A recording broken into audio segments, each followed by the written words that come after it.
Income tax के ऊपर focus कर लेते हैं, क्योंकि मिडिल क्लास जो है, अगर हम एक आम इंसान की बात करें तो ठीक है, मैन्युफैक्चरिंग हब है, इन सारी चीज़ों से इधर मिडिल क्लास को क्या चाहिए होता है, उसको चाहिए होता है टैक्स में रिलैक्सेशन मिल जाए, तो ये सबसे ज़्यादा इंपॉर्टेंट होता है। सर, आपको लगता है कि इस बार के बजट में टैक्स को लेकर कुछ बदलाव हो सकते हैं, कुछ आम आदमी को राहत मिल सकती है? बहुत अच्छी बात करी भावना आपने, पर मैं आपके सामने कुछ एक दो फिगर्स नंबर्स ऐसे रखूंगा जो आपको हैरान कर देंगे टैक्स के बारे में। 8 से 10 crore income tax return file होती हैं देश में, 8 से 10 करोड़। पर आपको हैरानी होगी सुन के कि जो उसमें असल में जिनकी जेब से टैक्स जाता है उनकी गिनती शायद 2 करोड़ के आसपास होगी।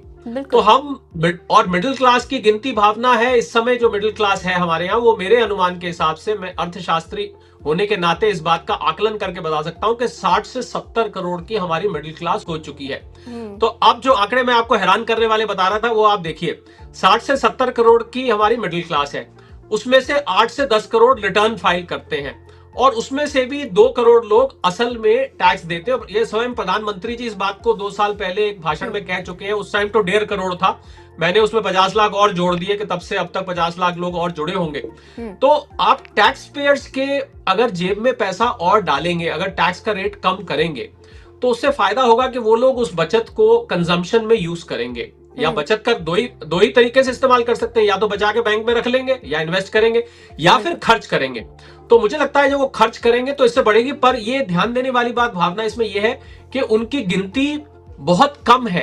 तो अगर आपको मिडिल क्लास की जेब में पैसा डालना है तो क्या करना होगा कि आपको महंगाई के खिलाफ कदम उठाने पड़ेंगे, जो इस बजट में दिखाई देने चाहिए। ये ऐसी मेरी एक्सपेक्टेशन है, मेरी विश लिस्ट है ये, कि this is what I want from the budget, के महंगाई को कम करने के लिए बहुत ही कॉम्प्रिहेंसिव इस बार अनाउंसमेंट्स होनी चाहिए भावना। क्योंकि जब महंगाई कम होगी तो जो बाकी के मिडिल क्लास के लोग हैं ना भावना, जो टैक्स नहीं देते हैं, उनकी भी जेब में पैसा आएगा, उनकी जेब में उनको 4 पैसे बचेंगे तो वो खर्च करेंगे।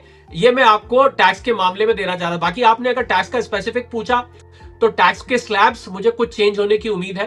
टैक्स के रेट्स मुझे लग रहा है कि जो न्यू रिजीम खासकर आई है, जिसमें 5%, 10%, 15%, 20% और फिर 30% टैक्स लगता है 15 लाख से ऊपर, मुझे लग रहा है इस स्लैब को थोड़ा रिलैक्स किया जाएगा। क्योंकि मिडिल क्लास की जो डेफिनेशन है उसमें भी थोड़ा सा बदलाव आया है। मिडिल क्लास पहले 5, 6, 7 लाख पे हो जाती थी, अब वो मिडिल क्लास 15, 20 लाख तक पहुंच गई है। मैं कुछ वर्ष पहले की बात कर रहा हूं। तो मुझे लगता है कि उसमें कुछ रियायत इस बार, मुझे उम्मीद लग रही है कि टैक्स में कुछ रियायत दी जाएगी। भले ही कम लोगों को रियायत मिले, ये जो जिन 2 करोड़ लोगों का मैं बात कर रहा हूं, पर आएगी जरूर, ऐसा मुझे भावना नजर आता है। सर, इसके